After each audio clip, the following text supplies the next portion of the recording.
The scissors hovered like a guillotine, inches from my throat. "Lean back," she said, her voice a low rumble that vibrated through the worn leather chair, and before I could catch my breath, her fingers, warm, callous from years of this intimate violence, slipped under the cape, brushing the bare skin of my collarbone. It wasn't an accident, it was a spark in the dim shop, igniting something feral and forgotten inside me. I jolted upright, heart slamming against my ribs like a trapped bird. The mirror across from us caught it all, my wide eyes, the flush creeping up my neck, and her, Selena, frozen mid-motion, her hazel gaze locked on mine with an intensity that stripped me bare. The air in that tiny barber shop on the edge of Kadak smelled of salt from the Mediterranean crashing just beyond the door and the sharp tang of pomade, but in that second, it was thick with unspoken hunger. "Sorry," she murmured, but her hand lingered a beat too long, tracing the line of my pulse before pulling away.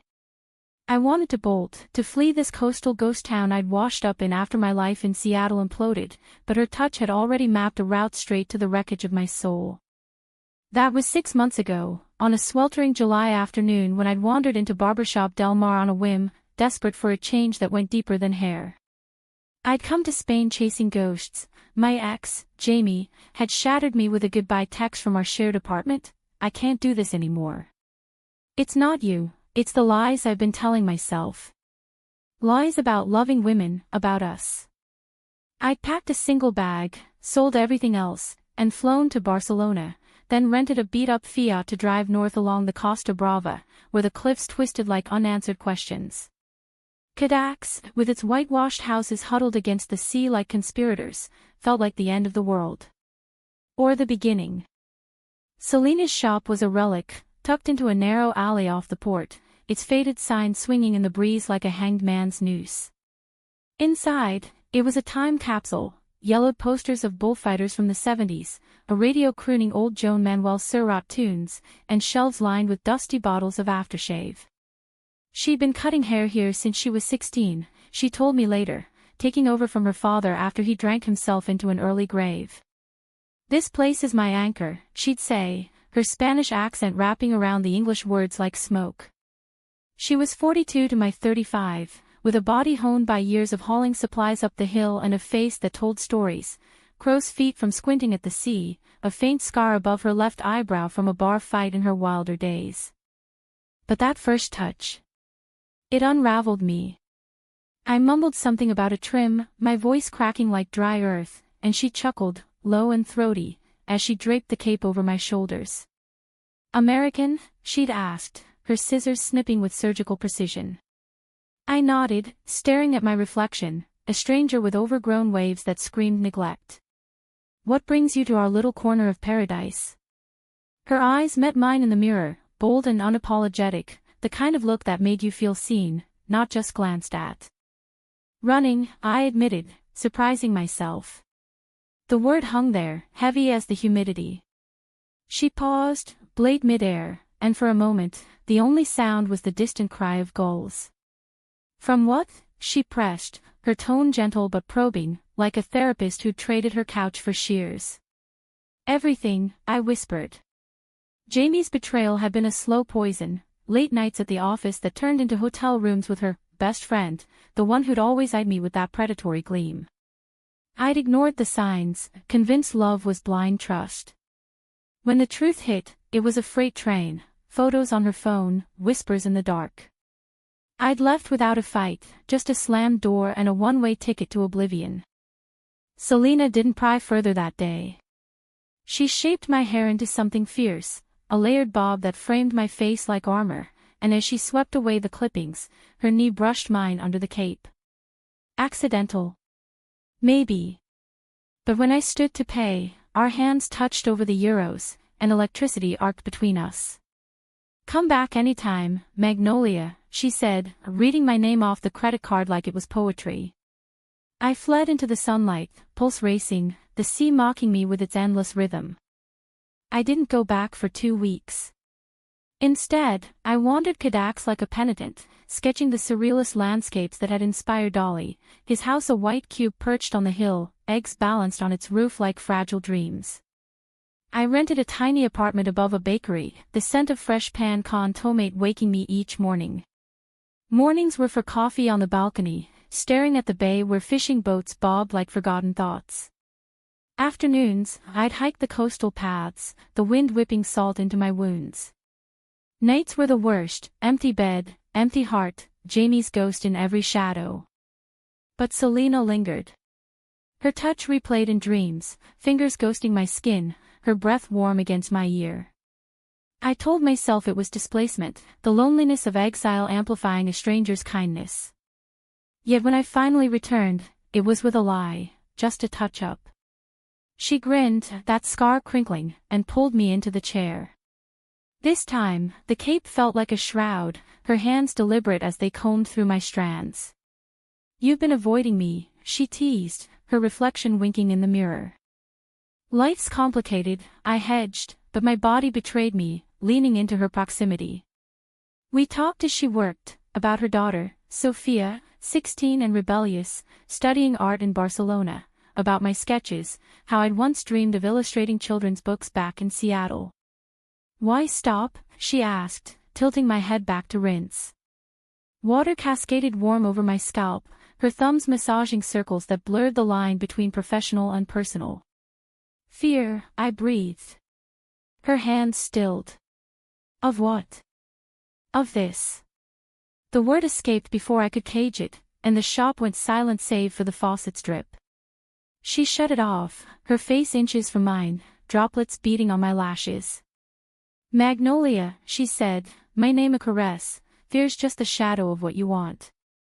Then she leaned in, not for a kiss, but to towel my hair dry, her cheek brushing my temple. I shivered, not from the chill. That night, I invited her for paella at a harborside spot, the kind where locals shout over plates of saffron rice and mussels.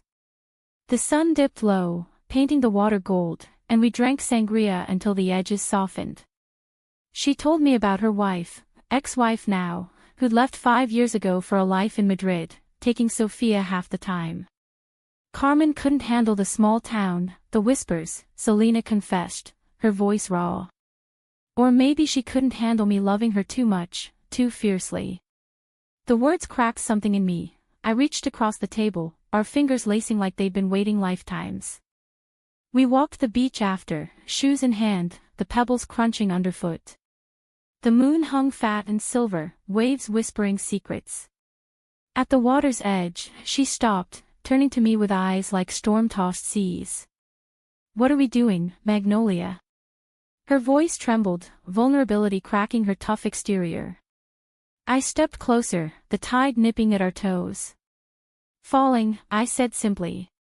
And then, tentative as a prayer, I kissed her, salt and sangria on her lips, her hands framing my face like I was porcelain. It was soft, searching, a promise forged in the dark. For weeks, it was bliss wrapped in secrecy. We'd steal moments, her closing the shop early for stolen lunches on the roof, where we'd share figs and manchego, her head in my lap as I read poetry, Walt Whitman, because America felt worlds away. She traced the freckles on my arms, calling them constellations, and I'd laugh, pulling her into lazy kisses that tasted of olive oil and hope. Sophia knew something was up, she'd eye me suspiciously when I dropped by with sketches for her, but Selena swore she approved. "My girl's got a soft spot for romantics," she'd say. "But paradise has cracks." Mine started with an email from Jamie, "I miss you. Come home." Attached was a photo of our old apartment, flowers on the table, lilies, my favorite. Guilt twisted like a knife, had I run too far? Selena noticed the shadow in my eyes during our next rendezvous, a picnic in the Cap de Creus Park, where wind-sculpted rocks loomed like ancient guardians. "Talk to me," she urged, feeding me grapes, her thumb brushing my lower lip. I confessed the message, the pull of the familiar. Her face hardened, not with anger, but hurt, a flinch so subtle I almost missed it. "Is that what this is? A rebound in paradise?" The word stung, laced with the fear of her own scars. I grabbed her hand, pressing it to my chest. "No. This is real. You're real. We made love under the stars that night, not bodies crashing, but souls intertwining, her whispers in Spanish mingling with my sighs, a language of healing. Yet doubt festered. Sophia's birthday loomed, and Selena invited me to the family dinner, her mother, aunts, the whole Kadax clan crammed into their stone house on the hill. I agonized over it, the email from Jamie burning a hole in my inbox. What if I was just a tourist in her life, clipping away at edges until I fled? The night before the party, rain lashed the coast like judgment, and I paced my apartment, phone in hand. Dial Jamie. Board a plane. Or trust this fragile thing blooming with Selena. Dawn broke gray and unforgiving, the kind of light that exposes every flaw. I chose trust, or so I told myself as I slipped into a sundress, the fabric clinging like second skin, and drove the winding road to Selena's house.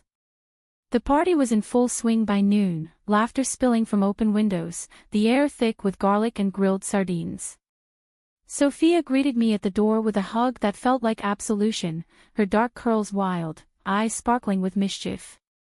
You clean up nice for a Yankee, she teased, pulling me into the chaos.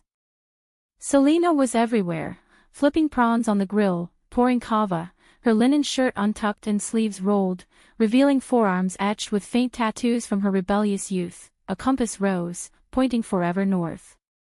Our eyes met across the crowd, and she smiled, slow and knowing, like we'd shared secrets in the rain. Her mother, a wiry woman with Selena's hazel eyes, clapped my shoulders and thrust a plate into my hands. Eat, chica. You look like you need fattening. The aunts cooed over my sketches, which I'd brought as a gift for Sophia, portraits of the cliffs, infused with the surreal twist of Dolly's ghost. It was perfect, almost too much so. We stole moments amid the revelry, her hand on the small of my back as we navigated the crowded kitchen, a whispered, "Te quiero," against my ear that made my knees buckle. Te quiero, I love you. The words hung like incense, sacred and terrifying. As the sun dipped, casting long shadows over the olive groves, Sophia dragged us to the terrace for cake. Candles flickered, 16 of them, and as Selena led the singing, off-key but fervent, I felt roots taking hold, anchoring me to this sun-baked earth. But betrayal wears many faces, and mine arrived not with fanfare, but a quiet knock. Jamie. She'd flown in unannounced, tracking me via mutual friends, her rental car a sleek intrusion parked crookedly on the gravel drive. I spotted her from the terrace, blonde hair whipping in the breeze, face pale against the terracotta walls. My stomach plummeted. Magnolia, she called, a voice slicing through the chatter like a shard of glass. The party hushed as I descended the steps, Selena's gaze burning into my back. Jamie looked wrecked, dark circles under blue eyes, the designer coat she'd always favored now rumpled. I had to see you, she said, grabbing my arms, her touch once home now foreign. I was wrong. Therapy, soul-searching, it's you I want. Come back with me. Her words tumbled out, a plea wrapped in privilege, the Seattle rain in her voice. I froze, the world tilting. Guests murmured, Sophia's eyes wide, and then Selena was there, a quiet storm at my side. Everything okay? She asked, voice even, but her hand trembled in mine. Jamie's gaze flicked to her, then to our joined fingers, and something ugly flashed, jealousy, possession. Who's this? She demanded, as if Selena were a prop. My.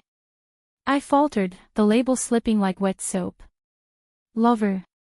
Anchor. A friend. The lie tasted like ash. Selena stiffened, pulling away, her warmth vanishing like mist. I'll give you space, she said tightly, retreating to the house, the screen door slamming like a verdict.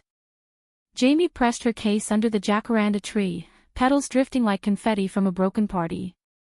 She spoke of reconciliation, of the life we'd built, brunches in Capitol Hill, hikes in the Cascades, the ring she'd bought but never given. This place, it's a phase, Mags. Escapism. Her words dripped condescension, the American dream repackaged as salvation. Part of me ached for it, the familiarity, the erasure of pain. But another part, raw and newborn, recoiled. You broke me, Jamie. Lied to my face while you built another truth behind my back. Tears welled in her eyes, genuine or not, I couldn't tell anymore. I know. But we can fix it. Please. She stepped closer, lips brushing my cheek in that old, manipulative way. I let her, for a heartbeat, tasting regret. Then I pulled back. No. Not anymore. She left at dusk, tail lights fading down the hill like a bad dream dissolving. The party limped on, forced cheer masking the fracture. Selena avoided me, bustling with dishes, her laughter brittle. When the last guest departed, Sophia shot me a look, half pity, half warning, before disappearing to her room. We were alone in the cooling air, the grill's embers glowing like accusations. Why didn't you tell her about us? Selena asked, not looking up from scrubbing a pot, her back a wall of tension. I leaned against the counter, exhaustion crashing over me. I don't know. It happened so fast. And fear. Again. The word echoed our first real talk, now poisoned. She turned, suds dripping from her hands, eyes stormy. Fear of what? Me? This? She gestured wildly, encompassing the house, the sea beyond. Or fear that what we have scares you more than going back to her cage. Her voice broke, revealing the chasm, her history of loss, the ex who'd called her love a small-town trap. I'd become the mirror to her pain. Selena, but she cut me off, stepping close, her breath ragged. I said te quiero tonight, Magnolia. Not as a fling, not as your Spanish rebound. As truth. Tears tracked her cheeks, and mine followed, hot and unbidden. I reached for her, but she recoiled. Prove it. Or go. The ultimatum hung, heavier than the rain clouds gathering offshore. I drove home in silence, wipers slashing at the downpour, my mind a whirlwind. Sleep evaded me. I paced the apartment, Jamie's email glowing on my laptop like a siren's call. By morning, resolve hardened. I wouldn't run, not from Selena, not from this. But doubt whispered, was it love, or just the thrill of the unfamiliar? Days blurred into a tense standoff. I'd text apologies, invitations to coffee, she'd respond curtly, then ghost. The shop became forbidden territory, its alley a gauntlet I avoided. Sophia reached out once, via Instagram, a photo of her sketching by the port, caption, "Don't be an idiot, Tia." It coaxed a smile, but the rift widened. Kadax felt smaller, suffocating, the cliffs closing in like judgmental elders. Then came the storm, literal and figurative. A Mediterranean gale howled in one October night, waves battering the harbor like fists. Power flickered, and my phone buzzed, Selena. Sophia scared. Can you come? Heart in throat, I threw on a raincoat and dashed through sheets of water, the Fiat hydroplaning on slick roads. Her house was a beacon, porch light cutting the dark. Sophia huddled on the couch, knees to chest, thunder rattling the windows. I gathered her into a hug, murmuring nonsense about storms passing, and she clung like a lifeline. Selena watched from the kitchen doorway, arms crossed, face unreadable. Thanks, she said flatly, when Sophia finally dozed off under a blanket fort we'd built from cushions. We sat on the floor after, backs against the wall, the storm's fury outside mirroring the one within. I chose you, I said into the dimness, voice steady. That night, with Jamie. I sent her away. Selena exhaled, long and shaky. Then why the silence? Why let her poison us? Because betrayal's a habit, I admitted. Jamie taught me to expect it. But you're teaching me otherwise. I turned, our knees touching, and in the lightning flashes, her face softened, vulnerable, yearning. I'm sorry, she whispered, hand finding mine. I pushed too hard. Lost too much before. The kiss that followed was stormborn, urgent, forgiving, tasting of salt and second chances. We didn't rush, it was a reclamation, bodies curling together on the rug as thunder rolled approval. Morning brought blue skies, the sea becalmed, and with it, tentative rebuilding. Picnics resumed, laced with honesty, her fears of abandonment, my ghosts of deceit. Sophia dubbed us, the dramatic duo, rolling her eyes but beaming underneath. Winter crept in, mild by American standards but biting with Mistral winds. We decorated Selena's house for Navidad, tinsel on the olive tree, luminarias lining the path. I sketched our trio, Sophia mid-laugh, Selena's arm around my waist, and framed it for the mantel. It felt like family, patchwork but whole. Yet undercurrents stirred. Carmen, Selena's ex, emailed about Sophia's upcoming visit to Madrid. She misses her mother, the note read, innocuous but laced with barbs, hope your little artist fling isn't complicating things. Selena showed me, jaw set. Ignore it. But I saw the doubt flicker, old wounds reopening. I counted with a trip, a weekend in Barcelona, just us, to reclaim joy. We wandered La Rambla, hand in hand, ignoring stares, sipped vermouth in hidden bars, made love in a rooftop suite overlooking gaudy spires, her body a map I memorized by touch. This is us, I murmured against her skin. No shadows. Back in Cadax, harmony held, until the letter. It arrived unremarked, tucked into Selena's mail slot while I waited outside the shop. I glimpsed it through the window, elegant script, postmarked Madrid. Curiosity won, I pocketed it, intending a surprise read later. But fate intervened, a gust snatched it from my coat as I walked home, tumbling it into the surf. Waves claimed it, ink bleeding like secrets into foam. Guilt gnawed at me that night, the letter's ghost haunting our dinner, fresh octopus from the market, salad of rocket and figs. Selena chattered about Sophia's latest painting, a stormy seascape that mirrored our tempestuous start, but my smiles felt forced, the pilfered envelope burning in my bag. What's wrong? She asked finally, fork pausing mid-air, her intuition sharp as her shears. I confessed, words tumbling like the stolen pages into the sea. Her face cycled through shock, then fury, raw, unfiltered. You took it. Read my ex's words without asking. She stood, chair scraping like nails on chalkboard. Trust, Magnolia. That's what we built. And you shatter it for what? Curiosity. It was a mistake, I pleaded, rising to bridge the gap. But she backed away, hazel eyes hardening to flint. Like Jamie's lies. Like your silences. The comparison landed like a slap, dredging every insecurity we'd buried. Rain pattered against the windows again, a dirge for our fragility. I need space, she said, voice cracking. Go. I left in the downpour, the drive home a blur of wipers and tears.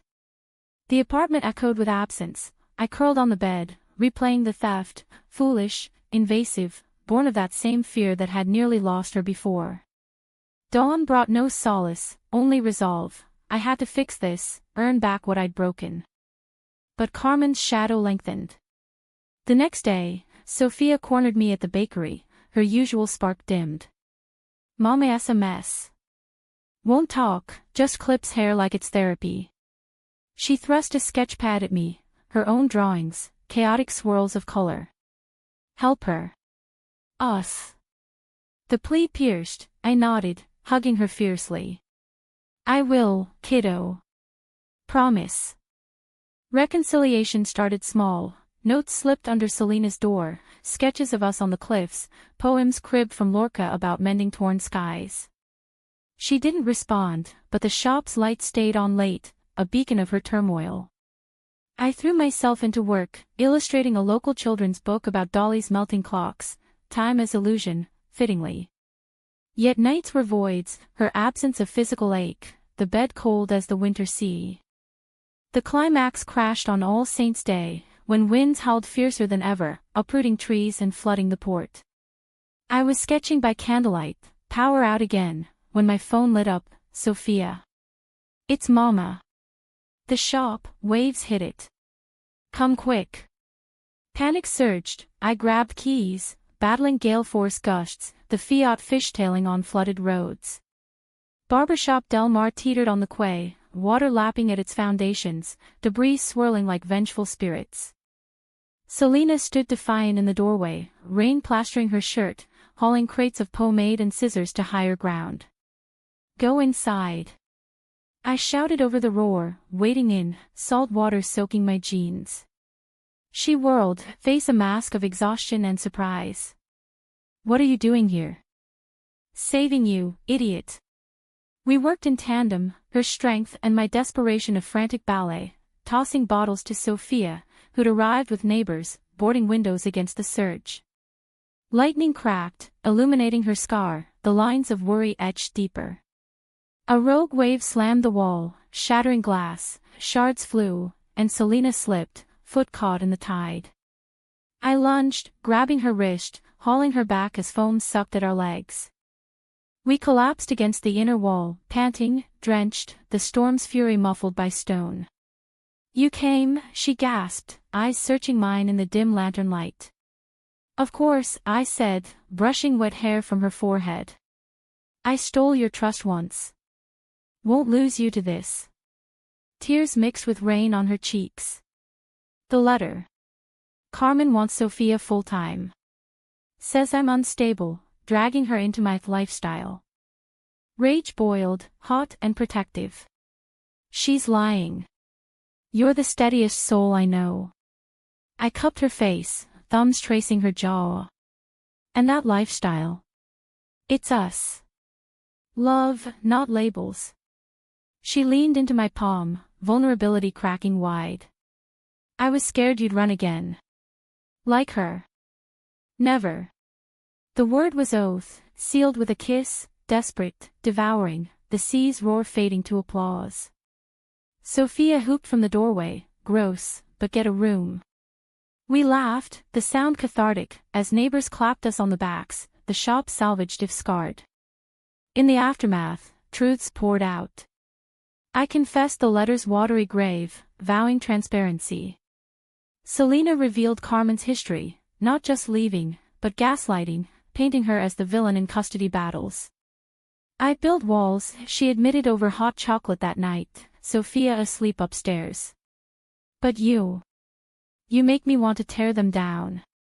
We talked till dawn, dreams deferred, fears named, a future sketched in tentative strokes, me staying, illustrating from Kodaks, her expanding the shop to a salon, Sophia bridging our worlds. Betrayal's echo lingered, but forgiveness tempered it. Carmen's claim faltered in court, her manipulations exposed by Sophia's testimony, fierce, unflinching. Mameas my rock, the girl declared, hugging us both after. Spring bloomed, wild and forgiving, cliffs greening under relentless sun. We married on the beach that summer, barefoot in the sand, Sophia officiating with a grin, locals cheering with kava toasts. No grand American affair, just vows whispered against crashing waves, rings of twisted olive wood.